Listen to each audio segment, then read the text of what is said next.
Hi everybody and welcome to Heel Heat. My name is George Coles, and on this episode we're reviewing AEW Collision for June 24th, 2023, the second episode of Collision. If you haven't seen my shows before, I grade everything on a 1 to 5 scale. 1 is the worst, 5 is the best. Let's jump right in. We start off with a little video hyping the 8-man main event. We have Juice Robinson, Jay White, and the Gunn Brothers going up against CM Punk, FTR, and Ricky Starks. The thing I thought was the coolest here is CM Punk saying, "Give your balls a tug," mostly because I'm a fan of the show Letterkenny, and I'm pretty sure that's where that came from. I thought this was an awesome opening. Leads us right into the Elton John song, "Saturday Night's Alright for Fighting," which I always think is awesome. My stepfather's favorite singer was Elton John, and I always wanted to take him to an Elton John concert. Unfortunately, the time never really worked out for us. My stepfather spent time between a couple different states, between Wisconsin and Florida. So whenever he was in Wisconsin, Elton John might have been touring in Florida and vice versa. So it never really worked out, but it was something I always wanted to do. It was his favorite singer. It always brings up good memories for me. That leads us right into the opening of the show. We get Tony Schiavone in the ring, who says that Sting and Darby Allin are going to announce their partner for Forbidden Door. That brings out Minoru Suzuki and Chris Jericho. They try to basically bully Tony Schiavone into giving them the answer. Then we hear Sting's music, which Sting comes out and Schiavone yells, "It's Sting!" Sting and Darby Allin come down to the ring. They tell Jericho that the guy that they're teaming up with is a guy that's beat him in the Tokyo Dome, which as soon as they said it, I knew who it was going to be, and a lot of the crowd did because they started chanting his name. They brought out Tatsuya Naito. I thought this was absolutely awesome. I think it's great that we're going to get Naito on Forbidden Door.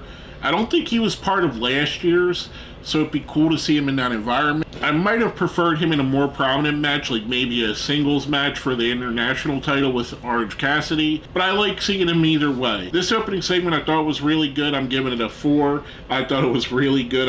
I was highly entertained, and I know I put up 5 at first, but I was meaning to say 4 and I noticed it. Anyway, that's followed up with a video promo for Miro. Miro talks about still being the Redeemer, but now he's forsaken his God, he's forsaken his hot wife, and now he's going to be more dangerous. There's something about Miro that is so captivating. For someone like myself, who at the beginning of the Rusev run didn't really think much of the guy, I've totally done a 180. He's one of the most interesting wrestlers in the world. I'd love to see him pushed into that main event. I thought this was a really good promo. I'm giving this one a 5, and that time I do mean to keep the full 5 up. That's followed up with a match which I consider a dream match. It's one of my favorite wrestlers right now versus one of my favorite wrestlers of the last 20 years, and Swerve Strickland going up against Hiroshi Tanahashi. This was a really good match in my opinion, and I might be just a bit biased because of how much I respect Tanahashi and how much I think of Tanahashi. I know Tanahashi isn't the Tanahashi of 5-10 years ago. His knees are pretty bad right now, but he's still Tanahashi. This is similar to watching late stage Undertaker, where you know the matches weren't as great as Undertaker in his prime, but you still loved seeing the Undertaker. This was a really good match, one of my favorites on the card. Tanahashi picks up the win here. I'm giving it a 5. Afterwards, we get MJF on the video screen talking trash to Tanahashi.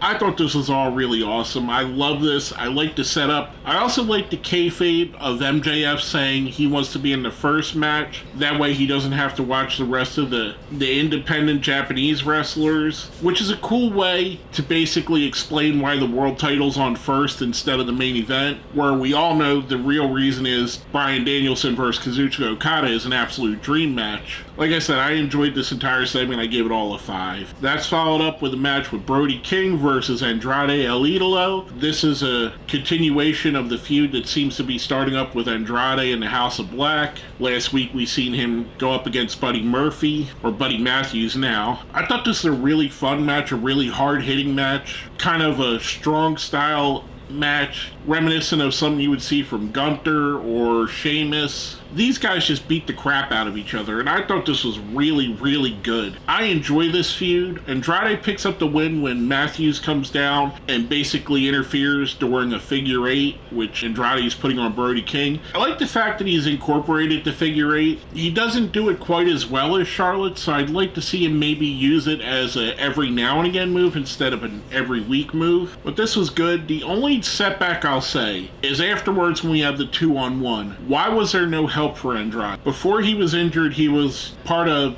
La Ingobernoble's de Faction, or whatever they call it in AEW, which is basically an offshoot of LIJ or Los Ingobernables itself, with Rouge and Dralistico and Preston Vance. When he left, he was part of that group. So why wouldn't they come out to help here? I do understand that it seems that they're going with a face turn for Andrade, so if that's the case, why wouldn't Naito come out? He did the LIJ fist bump. They even mentioned on commentary how these guys were once together as a faction, so I'm just hoping at some point he gets some help and we get a 6-man tag match. I thought this was all pretty good. I'm giving this one a 4. That's followed up with basically a state of the TNT title promo. We have Christian and Luchasaurus coming out, and Christian basically acts like the TNT title is his, even though Luchasaurus had won it. He disses the Toronto crowd, even though he's from Toronto. To me, on something like this is when Christian is absolutely at his best. When he could come out, be a smartass, be condescending, be smarmy, be a little bit on the funny side. I thought this was awesome. I really liked this promo. I'm giving this one a 4. That's followed up with a first round match for the women's Owen Hart tournament. We get Willow Nightingale versus Nyla Rose. And this entire match, I kept thinking to myself, why isn't Nyla Rose pushed more prominently? I mean, she has a history. She was the women's champion at one point. She's absolutely amazing. She does great promos.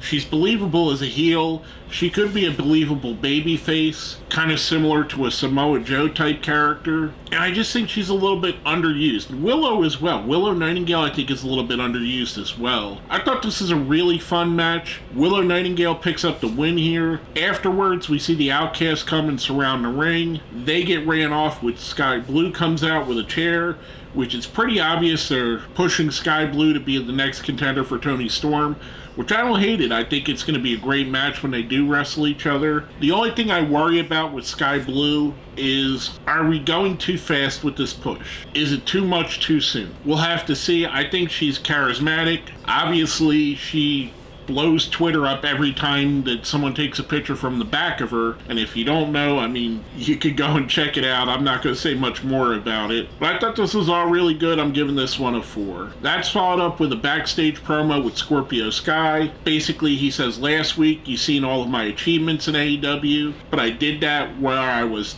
doubting myself, where I wasn't confident. Now I'm more confident in who I am. Imagine if I could accomplish all of that while not having confidence, how great I'm going to be now. I thought this was a really good Scorpio Sky promo. A good way to remind the fans who he is and why he's important. A nice precursor for fans that may not have seen him during his time there or may not be familiar. There are a lot of newer fans, and an old adage that I heard from wrestlers a long time ago was you treat every show like it's the first time somebody's watching it, because there's going to be a significant part of the audience that this is the first time they watch it. I thought this was a really good promo. I'm giving this one a 4 as well. That's followed up with Powerhouse Hobbs going up against Jeremy Prophet, who basically was out there as cannon fodder for Hobbs. I thought this was awesome. I mean, normally I'm not a huge fan of squash matches. I think they're kind of just there. I've kind of been spoiled since the Attitude Era that we don't get much squash matches. But this is the kind of thing that reminds you how effective it could be. Because you see someone like Hobbs totally dominate and do all his massive power moves on a guy like Jeremy Prophet, it just makes Hobbs feel more special. Hobbs picks up the easy win here. I'm giving this a 5. I thought it was a great way to expose Powerhouse Hobbs, to show him off. I do feel we're always in a perpetual back and forth of building Powerhouse Hobbs up, and then he cools off by not being on TV, and then we have to build him up again, and then he cools off again. I think personally the easiest way to keep Hobbs in a main event picture is to just keep showing him as this kind of a wrestler. I think he's absolutely great. I'm so happy that they're prominently featuring him here. I'd love to see much more than that. Next up, we get the main event of the show. We get the Bullet Club Gold team of Juice Robinson and Jay White teaming up with Austin and Colton Gunn, going up against CM Punk, Dash Harwood, Cash Wheeler, FTR, and Ricky Starks. This is another really fun match. I really enjoy all the wrestlers in here, and to me, the Gunn brothers, they're really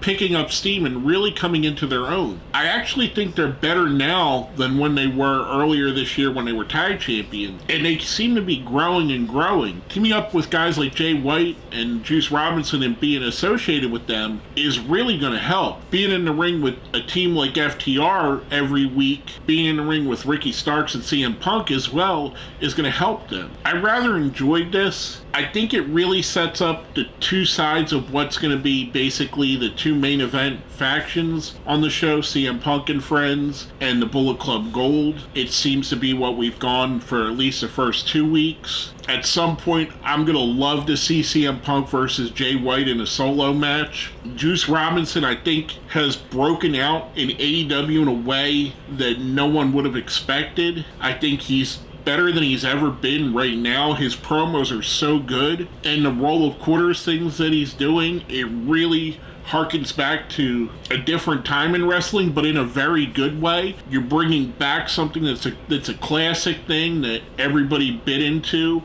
and the fans can see. You know, you may not believe a baseball bat. You may think the baseball bat's fake, or you may think a chair's meant to break. But when you see a guy punch somebody with a roll of quarters and the quarters go flying over the place, you believe that kind of hurt, because you know how heavy a roll of quarters are if you've ever held one. It's a really fun main event. Obviously, Juice hits a roll of quarters on Ricky Starks. He takes a pin here. The Bullet Club Gold team picks up the win. We seem to be what seems to be an official Bullet Club recruitment where Jay and Juice basically put the guns up, and the Gunn brothers come and put their guns up as well, seemingly officially making them part of Bullet Club Gold, which they've kind of shied away from saying on TV, even though it's been that these four have been working with each other for a few weeks now. I thought this was a really fun main event. I'm giving it a 4. Overall, I thought the show was really good to great. Everything on here was enjoyable. The matches felt like they were important. The promos felt like they were driving somewhere, that they were building someone or explaining who a wrestler is. I thought this was a really great show from top to bottom. I'm giving this a solid 4, maybe a 5, probably a high 4, low 5, somewhere in the middle there. If I did percentage, probably a 4.75. I thought this was really good and really fun. For the second week in a row, it's been my favorite wrestling show of the week. SmackDown was really good as well, but that's mostly for the Bloodline storyline. But this, from the beginning to the end, I think it's the best show. I'm probably right up there with Impact. Impact puts on a really great show from beginning to end as well. I thought this was really fun. Again, I'm giving it a high 4 overall, probably closer to a 5, but somewhere in that range. With all that being said, smash that like button, share the video, subscribe if you haven't. If you see where it says join, that's how you become a channel member. Becoming a channel member definitely helps out. If you made it all the way to the end, give me a bang bang gang in the comments for the Bullet Club Gold, who are the winners this week. My name is George Coles, and this has been my review of AEW Collision.